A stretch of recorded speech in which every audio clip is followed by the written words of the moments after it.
함께 살펴볼 말씀 창세기 26장 1절 5절 본문을 대독하겠습니다. 아브라함 때에 첫 흉년이 들었더니 그 땅에 또 흉년이 들매 이삭이 그랄로 가서 블레셋 왕 아비멜렉에게 이르렀더니 여호와께서 이삭에게 나타나 이르시되 애굽으로 내려가지 말고 내가 내게 지시하는 땅에 거주하라. 이 땅에 거류하면 내가 너와 함께 있어 내게 복을 주고 내가 이 모든 땅을 너와 내 자손에게 주리라. 내가 내 아버지 아브라함에게 맹세한 것을 이루어 내 자손을 하늘의 별과 같이 번성하게 하며 이 모든 땅을 내 자손에게 주리니 내 자손으로 말미암아 천하 만민이 복을 받으리라. 이는 아브라함이 내 말을 순종하고 내 명령과 내 계명과 내 율례와 내 법도를 지켰음이라 하시니라. 아멘. 아멘. 네. 창세기 26장 1절로 5절 말씀을 중심으로 우리가 머물러야 할 자리 다 같이 두 번 읽습니다. 시작. 우리가 머물러야 할 자리, 우리가 머물러야 할 자리. 이 제목으로 말씀을 전할 때 큰 은혜가 있기를 축복합니다. 네, 신앙생활은 자기 자리를 잘 지키는 겁니다. 성경에 보니까 신앙생활은 뭘까? 신앙생활은 자기 자리를 잘 지키는 것이다. 그러면 자기 자리를 지키지 않는 것, 자기 자리를 떠나는 것은 불신앙에서 찾아온 것이다. 쭉 설명을 할 겁니다. 자, 천사들도 보니까요, 천사들도 자기가 있어야 될 곳, 자기 지위, 자기 자리, 자기가 있어야 될 곳, 자기 자리를 지키지 않고 떠나니까 그게 죄가 되고 그것이 저주가 되고 그것이 심판이 되더라고요. 유다서 1장 6절 대독해 주시겠습니다. 또 그는 자기들의 통치 영역에 머물지 않고 그 거처를 떠난 천사들을 그 큰 날의 심판에 붙이시려고 영원한 사슬로 메어서 어둠에 가두어 주셨습니다. 네. 자, 하나님의 통치 영역에 머물지 않고 하나님의 통치 영역 밖으로 넘어갔다. 그것은 하나님의 통치를 거절했다. 하나님의 통치받기를 원하지 않았다. 자기 자리를 떠난 거죠. 천사는 어느 영역에 있어야 돼요? 하나님의 통치하시는 영역 안에 있어야 됩니다.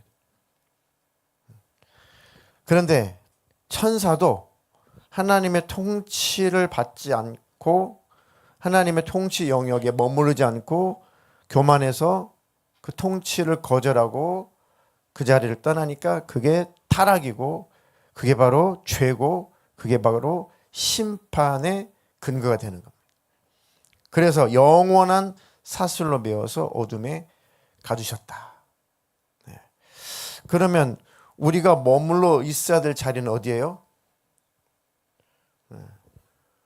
우리가 머물러 있어야 되는 자리는 하나님의 통치하시는 영역 안에 있어야 됩니다. 자, 쉽게 말하면 하나님의 통치를 받으며 살아야 된다. 그것이 바로 신앙생활이다. 하나님의 통치받고 싶지 않는 것, 내 스스로 살고 싶은 것, 이게 타락이죠. 이게 교만이죠. 이게 욕심이죠. 이게 죄죠. 그게 바로 처음에 죄를 발생한 작자가 그 타락한 자기 지위를 지키지 않는 바로 그 천사가 죄의 시작이었다. 그 죄가 인간 세상에도 들어와서 똑같은 양상으로 인간도 타락하더라는 거죠. 네. 자, 창세기 2장 16절로 17절도 한번 대독해 주시겠습니다. 주 하나님이 사람에게 명하셨다. 동산에 있는 모든 나무의 열매는 내가 먹고 싶은 대로 먹어라. 그러나 선과 악을 알게 하는 나무의 열매만은 먹어서는 안 된다. 그것을 먹는 날에는 너는 반드시 죽는다. 네. 자, 하나님께서 처음 사람을 만드시고 처음 주신 계명이 있어요. 그 계명이 동산 중앙에 있는 나무 열매, 선악을 알게 하는 나무 열매. 줄이면 선악과 따먹지 말아라. 먹으면 어떻게 된다? 죽는다. 진짜 죽는다. 반드시 죽는다. 이것은 하나님께서 통치 영역을 말씀하시는 겁니다. 다 너희 건데 이 모든 것을 만든 그 주인, 그 창조주가 바로 하나님께서 바로 나야. 이해가 되시죠? 너희는 모든 것을 지배하고 정복하고 다스리는데 통치자인 나의 대리 통치자지 너희들이 창조자는 아니야. 그 법 안에서 너희들은 마음껏 모든 것들을 통치하고 누려라. 하지만 너에게도 창조자가 있다는 걸 기억해라. 너에게도 통치자가 있다는 것을 기억해라. 너에게 선악과를 먹지 마라고 명령하신 그 명령자, 그 주인, 그 왕, 그 통치자가 있다는 것을 꼭 기억하고 그 자리를 벗어나지 마라. 그곳이 너희가 머물러 있어야 될 자리다. 그 자리는 곧 하나님께서 주시는 복을 누리는 자리다. 여기까지 정말 이해가 되셨나요? 그리고 뭔가 여러분들의 마음속에 이거구나라고 뭔가 깨달아진 것이 있어야 될 텐데요. 지슬아, 이거구나. 하나님으로부터 은혜를 받고 복을 받고 하나님 나라 천국에 들어가고 하나님께서 주시는 그 은혜를 누리려면 어느 자리에 있어야 돼요? 하나님의 통치 영역 안에 있어야 된다. 하나님의 통치를 받고 살아야 된다. 하나님 말씀에 순종하고 살아야 된다. 그 얘기죠. 네. 쉽죠? 네. 그럼 여러분의 삶의 자리는 그 자리인가요? 하나님이 통치하시는 영역 안에서 여러분들은 머물러 살고 있나요? 내 마음대로 살진 않나요? 네. 자, 천사든 사람이든 하나님께서는 통치의 영역을 만드시고 그 안에서 살게 하신 것은 간섭이 아니에요. 그것은 보호입니다, 보호. 그것은 하나님이 책임지시겠다는 겁니다. 그곳이, 그 영역 안에 있는 것이 가장 행복하다는 겁니다. 자기가 있어야 될 곳을 놓쳐버리고 자기가 있어야 될 곳을 망각하고 성령님의 역사라면 박수치고 하나님을 찬송하고 감사할 일인데 그게 아니라 마귀 역사로 떠났다면 그 결과는 너무 뻔하니까 그러니까 하나님께서 있게 하신 곳에서 있는 게 복이더라고요. 그런 걸 많이 느낍니다. 하나님께서 있으라라고 한 곳에 있는 것이 복이다, 복. 우리는 성령으로 이끌려야 되고 말씀으로 이끌려야 됩니다. 그래야 하나님의 통치를 받는 것이고 하나님의 통치를 받는 그 삶을 살아야 하나님의 은혜가 임합니다. 아무쪼록 저나 여러분들이 꼭 분별력을 가지고 살기를 주님의 이름으로 축복합니다. 네. 자, 우리가 머물러 있어야 될 자리가 어디냐? 우리의 삶의 자리는 어디이어야 되냐? 그리고 내 삶의 자리를 잘 지킬 때 어떤 일이 일어나는가? 오늘 대독해 주신 창세기 이삭의 사건을 쭉 살펴보면서 그 답을 얻으시고 그렇게 순종하셔서 큰 은혜의 삶을 사시기를 축복합니다. 네. 자, 지금 본문 이삭에 관한 말씀인데요. 자, 이삭은 아브라함과 야곱을 잇는 중간 지점에서 살았습니다. 창세기 12장부터 마지막 50장까지 12장부터 50장까지 주로 어떤 인물의 사건에 대한 기록이죠. 아브라함, 야곱, 요셉 정도. 그죠? 그런데 이삭이 없으면 다음 세대가 없는 거죠.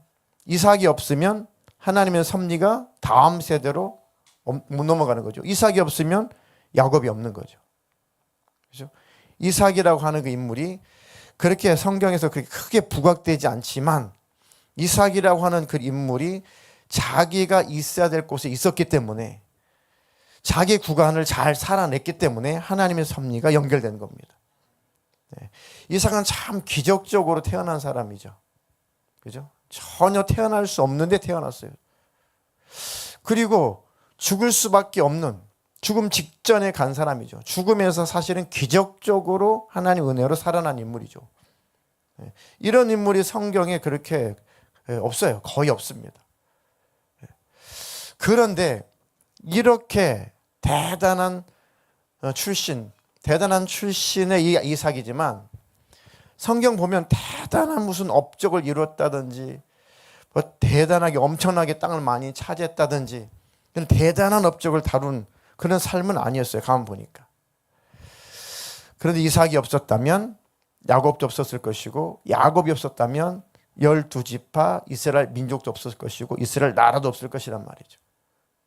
그러니까 아브라함과 본격적으로 민족을 이룰 야곱 그 사이를 연결해 주는 게 이삭인데 이삭이는 자기 삶을 하나님께서 말씀하신 하나님께서 명령하신 자기의 삶 그 구간만 잘 살고 간 것 그게 바로 이삭의 가장 훌륭한 겁니다.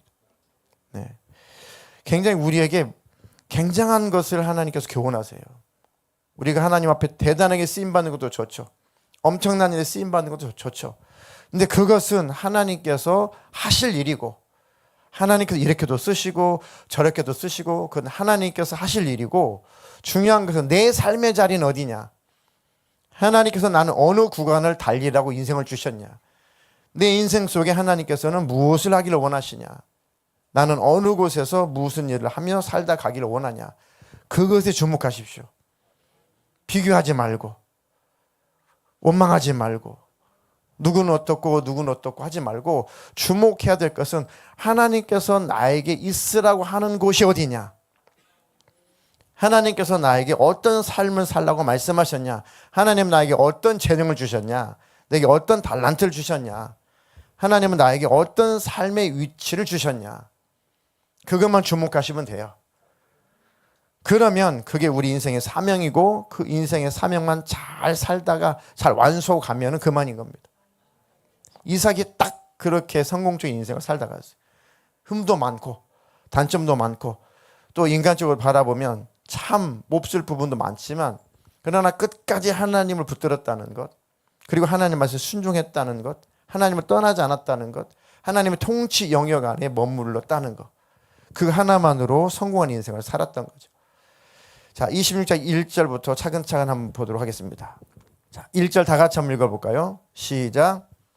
아브라함 때에 첫 흉년이 들었더니 그 땅에 또 흉년이 들매 이삭이 그랄로 가서 블레셋 왕 아비멜렉에게 이르렀더니 자 아브라함 때에 흉년이 들었어요. 그죠? 흉년이 들어가지고 그랄 땅 블레셋 땅으로 애굽 땅으로 이렇게 점점 살 수 있는 곳으로 이동을 했단 말이죠. 근데 또 이 이삭 때에도 또 흉년이 들었다. 그래서 이삭이 이제 먹고 살 게 없으니까 다시 블레셋 땅 그랄로 가죠. 그곳에 누가 다스리고 있었대요? 블레셋 땅에 아비멜렉이 다스리고 있었다. 그러니까 아비멜렉이 다스리는 곳으로 이르렀다라고 했습니다. 자, 그러니까 지금 이삭은 지금 쌍둥이를 낳기 전이에요, 낳고 난 후예요. 성경 쭉 보니까 흉년을 만나서 블레셋 땅으로 이주를 했을 때 이삭은 쌍둥이를 낳았다, 아직 안 낳았다. 네, 쌍둥이를 낳았다. 네, 낳았다. 제가 이것 때문에 엄청나게 자료를 많이 찾아봤거든요. 굉장히 궁금한 거예요. 지금 성경 기록 순서도 그렇지만 근데 성경이 꼭 시간 순서대로 기록한 건 아니니까 더 궁금했던 거죠. 그래서 제가 다 자료 찾아보니까 또 시간 계산, 날짜 계산, 연도 계산 해보니까 이미 쌍둥이를 낳은 거예요. 아이가 걸어 다닐 만큼 아기가 큰 거더라고요. 저 자식이 있는 것하고 없는 것하고는 완전 다르거든요. 새끼들을 주렁주렁 데리고 있는 것하고 없는 것하고는 완전 다르죠. 그렇지 않아요? 근데 보니까 처음에는 아니 좀 그냥 좀 참고 있지. 아니 하나님께서 그렇게 역사를 하셨으면 좀 믿고 있으라는 곳에 좀 있지. 뭐 또 그것도 그냥 흉년 왔다고 또 먹고 살겠다고 또 이렇게 이동하는 거야 라고 함부로 할 게 아닙니다. 이삭의 입장을 생각해 보셨어요? 이삭의 상황에 들어가 보셨어요? 제가 볼 때 저를 포함해 가지고 여기 있는 여러분들도 이삭의 상황이었으면 이삭 갔어요. 이삭 갔습니다. 뭐 약속의 땅이고 뭐 하나님은 뭐 대적의 문을 얻고 다 이게 소멸되고 말씀이 소멸되고 현실 앞에 이 인간의 우리의 모습을 고발하고 있는 거예요. 이삭을 남몰할 게 아니라 이게 인간이다. 이게 나다. 이게 사람이다. 애들을 주렁주렁 그리고 식솔들 그죠? 자기 집에 있는 그런 종들 일꾼들도 있단 말이에요. 자기 입 하나가 아니에요 지금. 식구가 뭐예요? 식구. 같이 밥 먹는 사람. 인구가 뭐예요? 인구. 인구는 뭘 세는 게 인구예요? 머리 세는 거예요? 입 세는 거 입. 인구, 입구자잖아요. 사람의 입 세는 게 인구 숫자란 말이에요. 밥 먹는 사람. 왜 밥 먹어요? 살았으니까. 그럼 인구는 산 사람의 숫자죠. 네. 그게 식구예요. 밥 먹는 사람. 밥 먹는 입. 밥 먹는 입이 몇 개인가 보는 거예요. 밥 먹는 입이 이게 식구고 인구란 말이죠. 그러니까 식구가 밥 먹는 입이 많은데 이걸 어떻게 이거를 믿음도 믿음이고 하나님의 섭리도 섭리지만 이삭이 인간적으로 보면은 참 고민을 많이 했을 겁니다. 그래서 가축들을 데리고 이동을 합니다. 가축이 풀 뜯어 먹을 만한 곳, 물이 있는 곳으로 이동을 합니다. 하나님 내버려 뒀어요. 근데 어디까지 이동했을 때 하나님께서 스톱! 거기까지! 선 넘지 마! 어디까지? 지금? 그랄 땅까지. 그랄 땅은 아직 어디 경계냐면 가나안 땅 경계예요. 하나님께서 아브라함에게 주신 그 남단, 그게 지금 경계예요.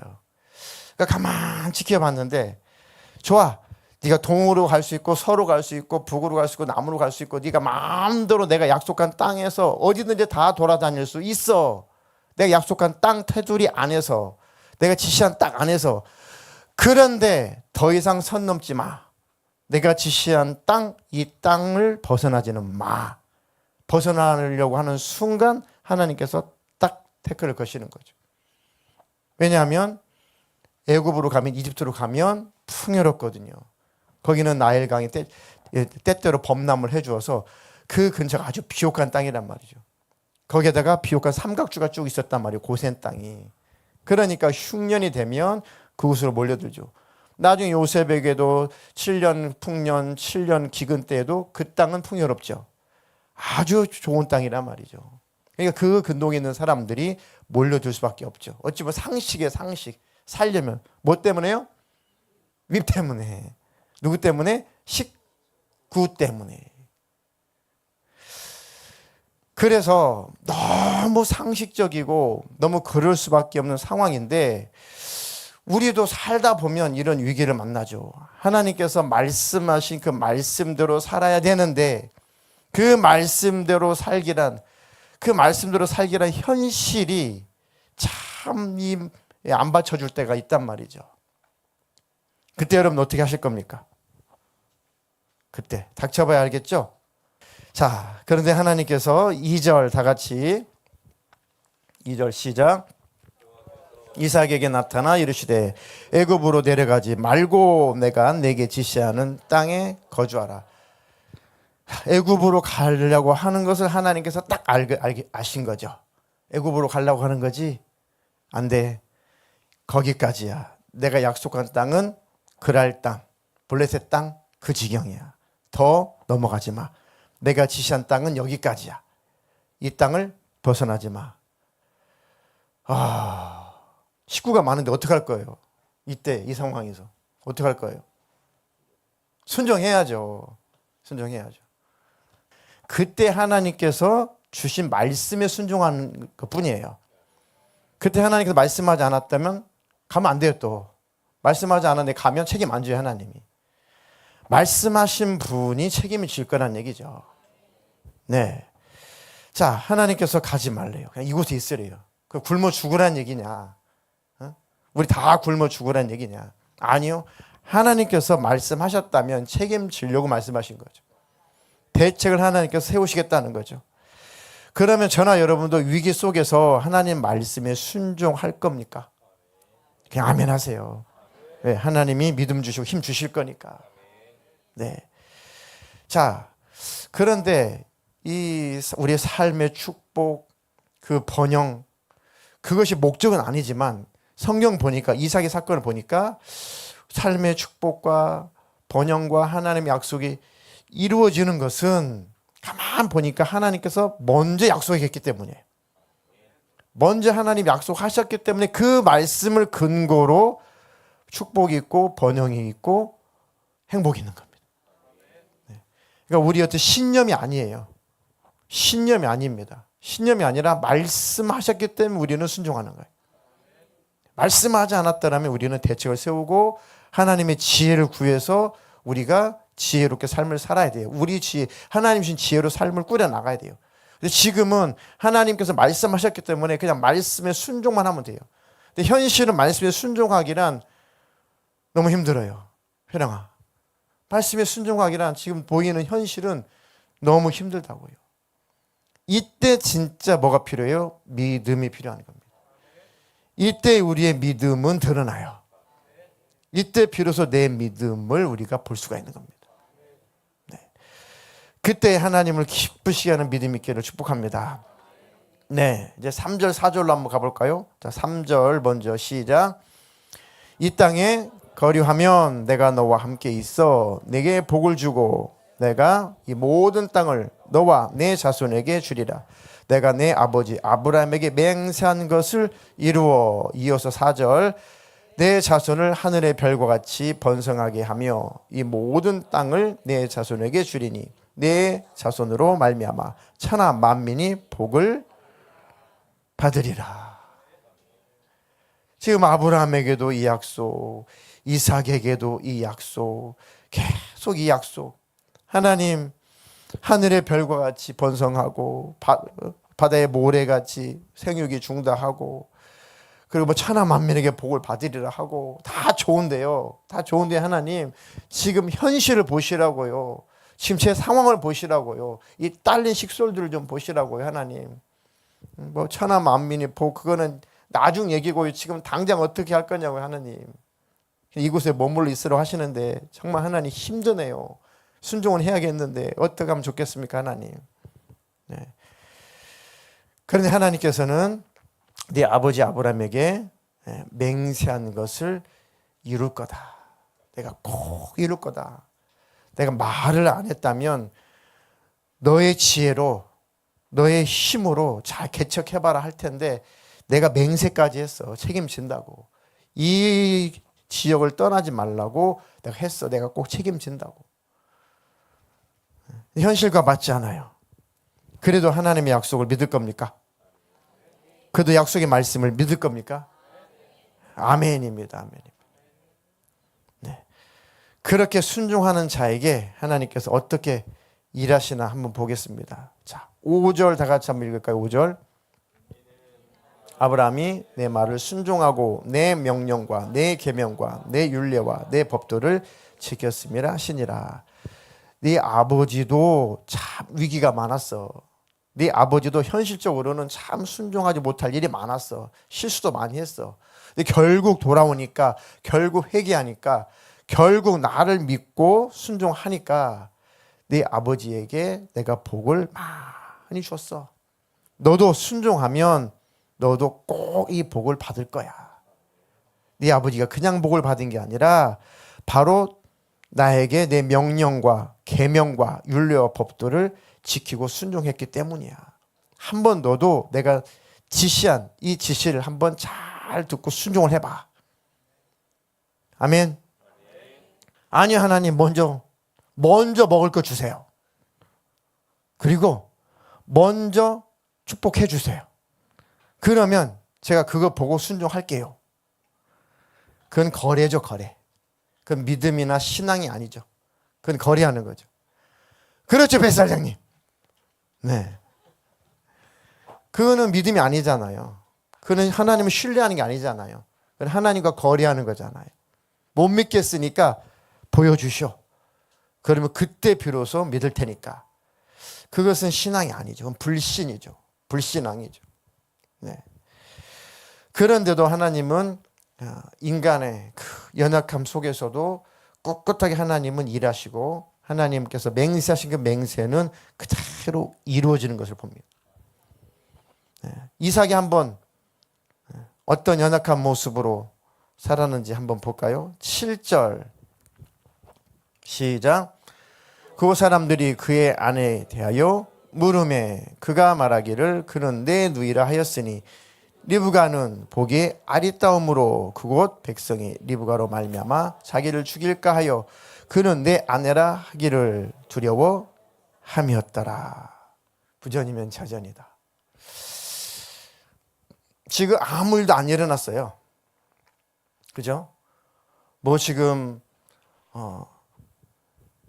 그랄 왕이 블레셋 왕이 무슨 뭐 군사 행동을 한 것도 아니고 뭐 네 아내 좀 달라 한 것도 아니고 뭐 그 집에 와서 뭐 조사한 것도 아니고 아무 일도 없어요 지금. 그런데 지금 이삭은 굉장히 많이 겁을 먹었죠. 왜 겁을 먹었어요? 지금 사실 위협을 느낀 건 맞아요.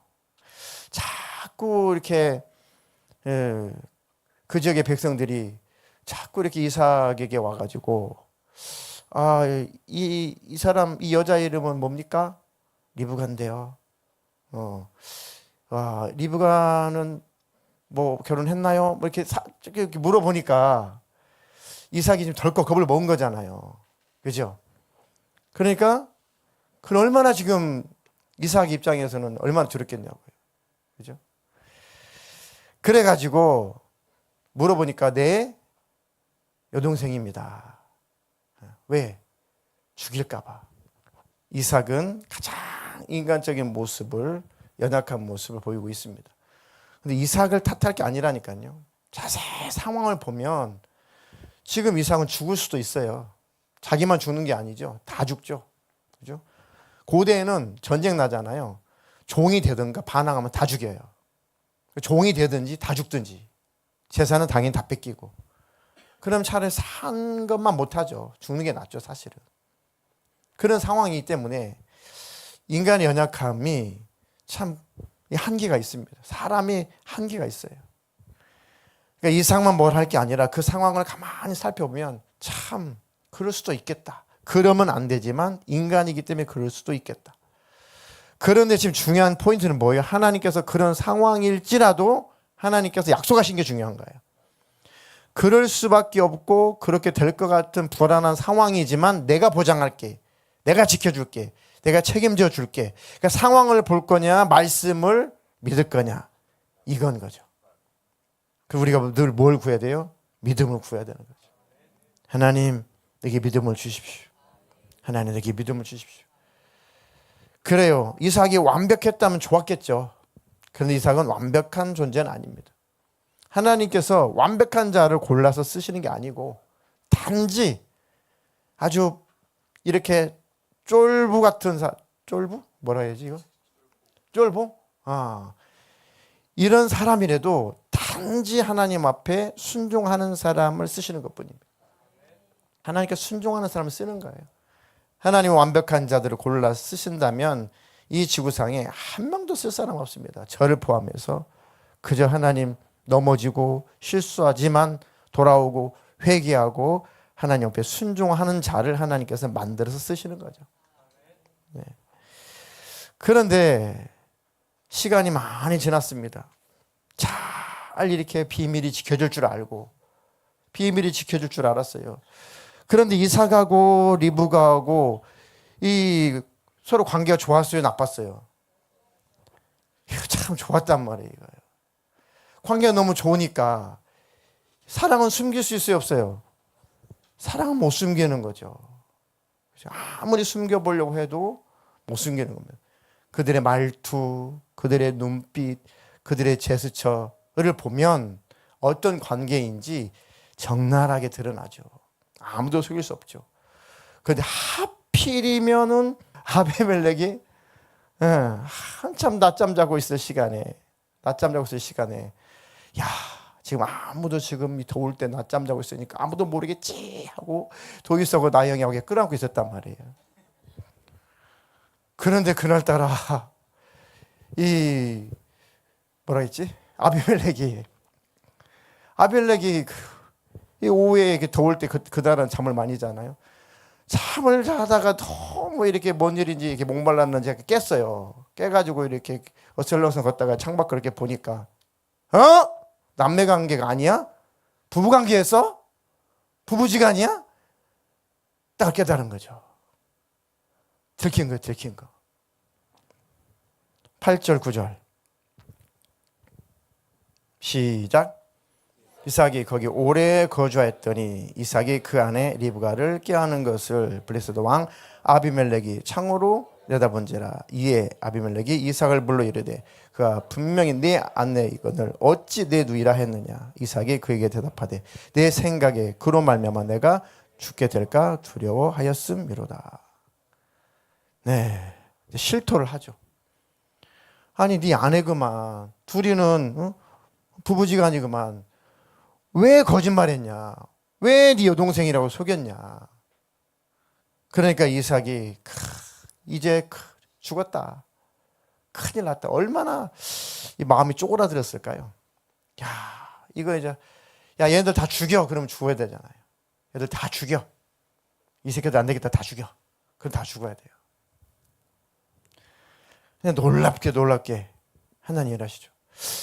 이삭이 담대하게, 당당하게 이렇게 대답했을까요? 네? 죽으면 죽으리라? 그래, 어쩔래? 나에게는 나 안 한다. 이렇게 했다고요? 에이, 그래서 처음부터 거짓말 안 했겠죠. 다 추구하는 목소리로, 이 세상 남자들이 제일 찌질이 같은 모습으로, 제일 쫄보 같은 목소리로 네가 죽이려고 할까? 그랬을 거 아니냐고요.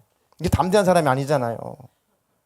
이렇게 더 큰 위기를 만났을 때, 그때 우리는 뭘 해야 될까요? 이제 내 생각 때문에 하나님께 여쭤보지 않고 내 방법대로 살다가 큰 위기를 만났어요. 그러면 그때라도 우리는 어떻게 해야 돼요? 하나님을 꽉 붙잡아야죠. 이대로 죽을 수는 없잖아요.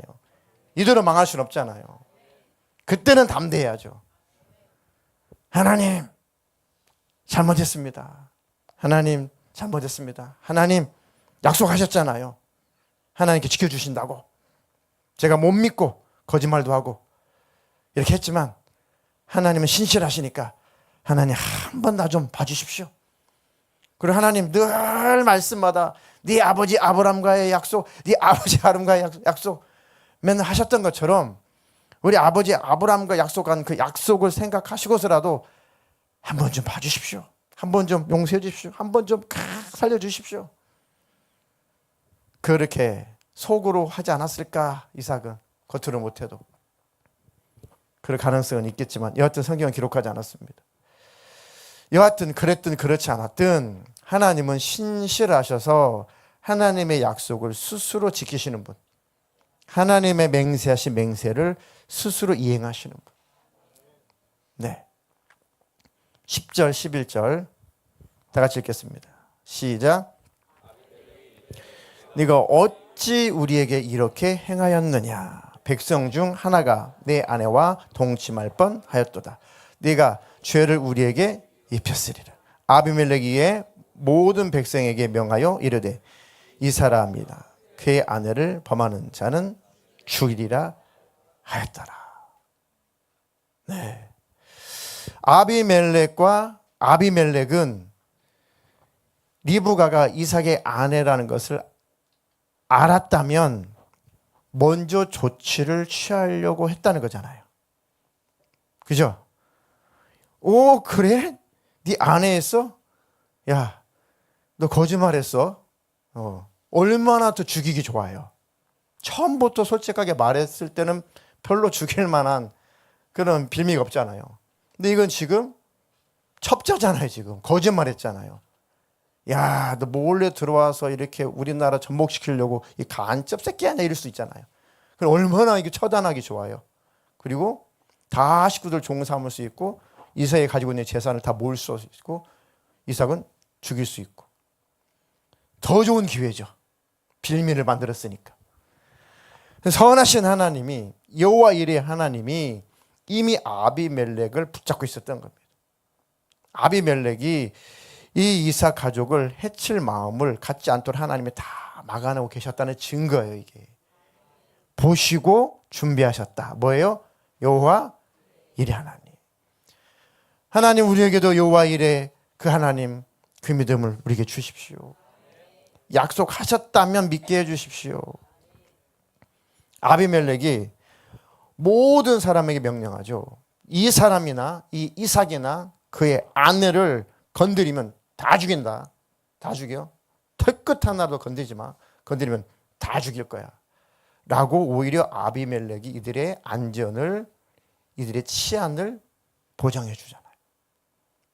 여호와 이레 하나님께서 이미 준비하신 건데 지금 이삭은 그 하나님을 몰랐던 거고 그렇게 현실 속에서 상황 속에서 하나님을 신뢰하고 믿었어야 되는데 그게 잘 안 됐던 거죠. 이 연약한 이삭을 하나님께서 이 사건을 통해서 더 믿음 있는 사람으로 만들어내시는 거죠. 이삭의 마음이 어떠했을까? 하나님 앞에 얼마나 죄송스럽고 얼마나 면목 없고 그러면서 얼마나 감격스럽고 얼마나 감사했을까? 그리고 얼마나 더 하나님의 이 배려를 보면서 얼마나 그 하나님을 사모하게 됐을까? 이방 왕의 마음도 주관하신 하나님이시구나. 하나님은 이미 아무도 손대지 못하도록 다 계획하고 계셨구나. 그리고 안전하게 지키시려고 하나님께서는 그래서 말씀하신 거였구나. 근데 제가 오늘 또 설교 준비하면서 묵상한 내용인데요. 하나님께서 일부러 거짓말이 들통나게 하셨어요. 이삭의 거짓말이 들통나게 하셨어요. 뭘까요? 여기서 제가 보석을 하나 캤습니다. 설교 준비하다가 아침까지 몰랐거든요. 하나님께서 일부러 이삭의 거짓말이 탄로나게 하셨어요.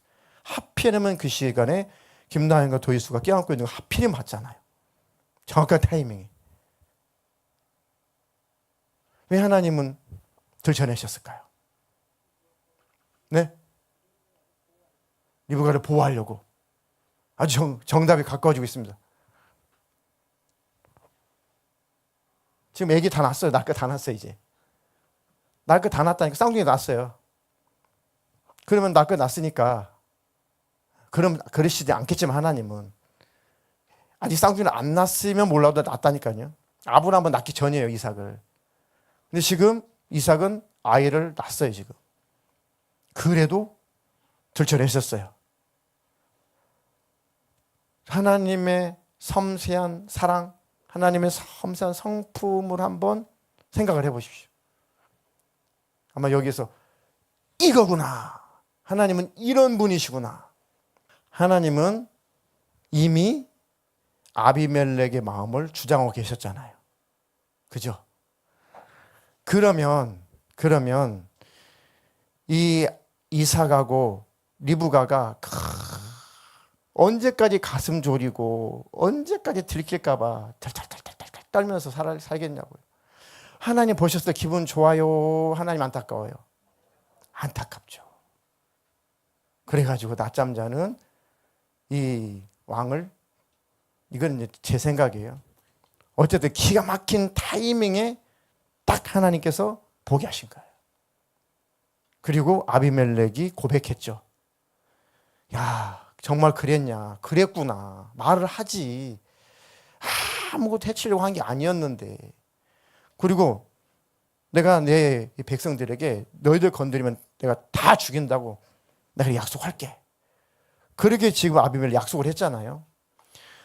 그렇게 보장된 삶을 하나님께서 보장해 주셨을 때, 안전한 삶을 하나님 보장해 주셨을 때, 이제 리브가하고 이삭하고 가족들은 다리 쭉 뻗고 잘 수 있고 편안하게 연애할 수 있고 편안하게 살 수 있잖아요.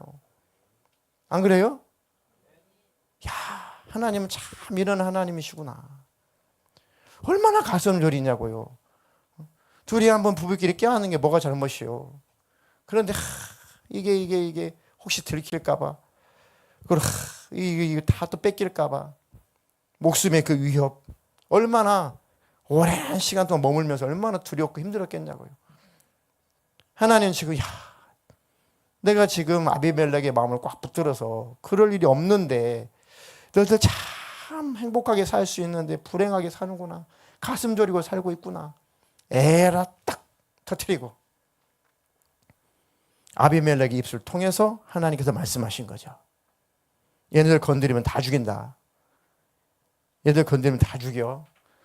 그전에 이삭의 아버지 아브라함 때도 이런 일이 있었는데 그가 우리 땅에, 그렇지? 아비멜렉은 지금 블레셋 왕조의 그냥 이름인 거예요. 개인의 이름이 아니라. 그러니까 아비멜렉 부왕도 있었을 거 아니에요. 아브라함을 대했던, 그죠? 그때부터 하나님께서는 이 왕들의 마음을 꽉 붙들고 계신 거잖아요. 그러니까 여호와 일에 하나님께서 다 준비하셨고 이곳에 머물러 있어 내가 책임질게 하셨잖아요. 그러면 하나님 아비멜렉의 마음을 꽉 붙잡고 계셨던 거죠. 아무지도 못하도록. 그래서 이방 왕의 입술을 통해서 하나님 선포하는 거예요. 내 종 이삭, 내 백성 이삭, 리브가 이 가족들 털끈 하나 손대봐, 다 죽인다. 하나도 손대지 마. 손대면 내가 가만 안 둘 거야. 라고 하나님의 아비멜렉 입술을 통해 선포하시는 거잖아요. 왕이 선포했으니 얼마나 안심이 돼요. 얼마나 표가 나겠냐고요. 거기서 이제 마음 놓고 삽니다. 마음 놓고 일해요. 마음 놓고 농사 짓습니다. 마음 놓고 목 죽어버려요. 그리고 하나님께서 은혜를 주셔서 큰 거부가 됩니다. 쪼그라든 마음이 확 열려서 하나님을 믿고 하나님을 신뢰함으로 마음껏 열심히 일하고 재산도 많이 불어나고 평강의 삶을, 샬롬의 삶을 살게 되죠. 이해되셨나요? 네. 자, 이삭이 염려한 일들이 하나라도 일어났어요, 안 일어났어요? 하나도 안 일어났어요. 우리도 전혀 일어나지 않을 일들을 막 불안해하고 염려하고 근심한 일이 많아요. 그런데 조사해 보니까 96%는 일어나지 않는데요. 일어나지 않을 96% 그 일들 때문에 4%는 일어날 수 있대요. 그러면 96% 일어나지 않는데요. 일어나지 않는 그 에너지를 가지고 4% 일어날 것을 대비하면 되거든요. 기도하면 되고 준비하면 되거든요. 네. 근데 96% 힘을 다 근심으로 쏟아버리고 닥쳐오면 4% 닥쳐온 그것을 해결할 능력이 사라지는 거죠. 하나님 우리에게 믿음을 주십시오. 어떤 상황 속에서도 하나님의 약속의 말씀을 믿는 자가 되게 해주십시오. 오히려 하나님은 그것을 들추어서 회개도 하게 하시지만 들추어서 더 평안하게 살게 하신다. 우리가 염려하고 우리가 불안에 떠는 것들은 대부분 일어나지 않는다. 일어난다고 해도 하나님은 피할 길을 주십니다. 그 구절 마지막으로 한번 읽어볼까요? 고린도전서 10장 13절 시작.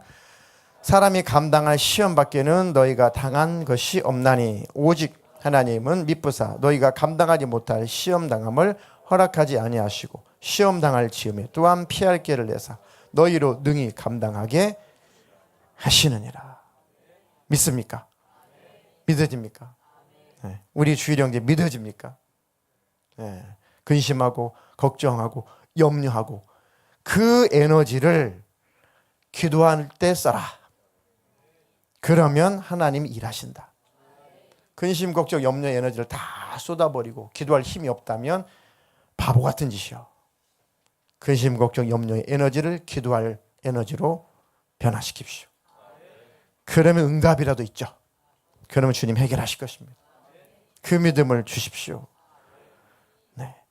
자, 결론입니다. 우리가 머물러야 할 자리는 어디예요?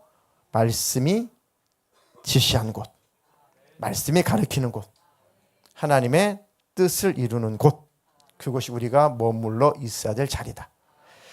그곳에서 하나님께서 복을 주시고 하나님은 책임지신다.